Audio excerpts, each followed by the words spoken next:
നമ്മുടെ ജീവിതത്തെപ്പറ്റി ഒന്ന് ആലോചിച്ച് നോക്കിയാൽ പലപ്പോഴും മനസ്സിൽ വരുന്നൊരു ചിത്രമുണ്ടല്ലേ, അതൊരു യാത്രയാണ് എന്നുള്ളത്. ഒരുപാട് വളവുകളും തിരിവുകളും, ചിലപ്പോൾ കയറ്റങ്ങൾ, ചിലപ്പോൾ ഇറക്കങ്ങൾ, അങ്ങനെയെല്ലാം നിറഞ്ഞ മനോഹരമായൊരു യാത്ര. അപ്പോൾ ഈ യാത്ര എങ്ങോട്ട് പോകണമെന്ന് തീരുമാനിക്കുന്നത് നമ്മൾ തന്നെയാണ്. ഓരോ നിമിഷവും നമ്മളെടുക്കുന്ന തീരുമാനങ്ങളില്ലേ, അതാണ് നമ്മുടെ വഴികാട്ടി. ഇവിടെ പറയുന്ന പോലെ തന്നെ ആ തിരഞ്ഞെടുപ്പുകളാണ് അവസാനം നമ്മൾ ആരാണെന്ന് തീരുമാനിക്കുന്നത്.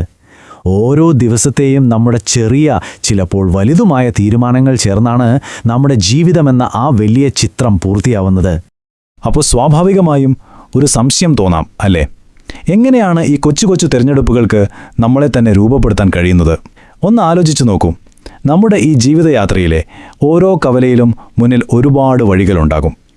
അതിൽ ഏതു വഴി നമ്മൾ തിരഞ്ഞെടുക്കുന്നു എന്നതിലാണ് ശരിക്കും എല്ലാ കാര്യവും ഇരിക്കുന്നത്.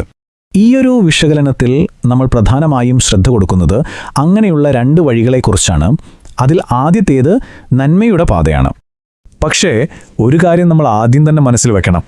ഈ ശരിയായ വഴി, അതായത് നന്മയുടെ വഴി, അതൊരിക്കലും എളുപ്പമുള്ള ഒന്നായിരിക്കില്ല. പലപ്പോഴും അത് കല്ലും മുള്ളും നിറഞ്ഞ ഒരുപാട് പ്രയാസമുള്ളൊരു വഴിയായിരിക്കും.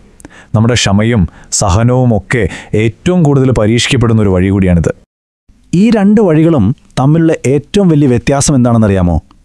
എളുപ്പമുള്ള വഴി നമുക്ക് പെട്ടെന്നുള്ള സന്തോഷങ്ങളും താൽക്കാലികമായ ആശ്വാസമൊക്കെ തന്നേക്കാം. പക്ഷേ നന്മയുടെ വഴി ലക്ഷ്യം വയ്ക്കുന്നത് അതല്ല. അത് ലക്ഷ്യം വയ്ക്കുന്നത് എക്കാലത്തേക്കും നിലനിൽക്കുന്ന ഒന്നിനെയാണ്. അതായത് നമ്മുടെ ഉള്ളിൻ്റെ ഉള്ളിൽ കിട്ടുന്ന ആഴത്തിലുള്ള ഒരു സമാധാനത്തെ. ശരി, ഇത്രയും കഷ്ടപ്പെട്ട് ഈ വഴി തിരഞ്ഞെടുത്താൽ നമുക്ക് എന്താ കിട്ടുന്നത്? എന്തായിരിക്കും അതിൻ്റെ ഫലം? അതാണ് സമാധാനം. ഇതാണ് ശരിക്കും ഈ യാത്രയുടെ ഏറ്റവും വലിയൊരു സമ്മാനം എന്ന് പറയുന്നത്.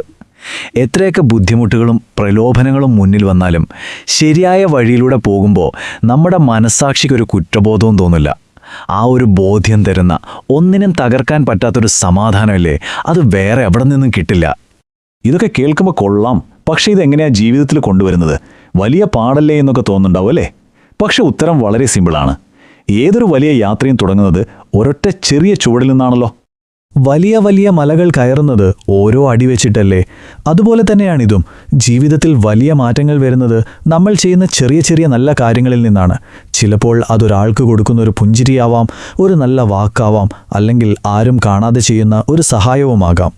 നോക്കൂ, ഈ പ്രോസസ്സ് വളരെ സിമ്പിളാണ്. സ്റ്റെപ്പ് 1, ഒരു ചെറിയ നല്ല കാര്യം ചെയ്യുക. എന്തെങ്കിലും ഒന്ന്. ആ ഒരൊറ്റ കാര്യം പതിയെ ഒരു വലിയ മാറ്റത്തിന് തുടക്കം കുറിക്കും. അതുകൊണ്ട് വലിയ മാറ്റത്തിനായി കാത്തിരിക്കേണ്ട. ഇന്നു മുതൽ തന്നെ ആ ഒരു ചെറിയ ചുവട് മുന്നോട്ട് വയ്ക്കും. നിങ്ങൾ ആ ആദ്യത്തെ ചുവട് വയ്ക്കുന്ന നിമിഷം മാറ്റം തുടങ്ങിക്കഴിഞ്ഞു.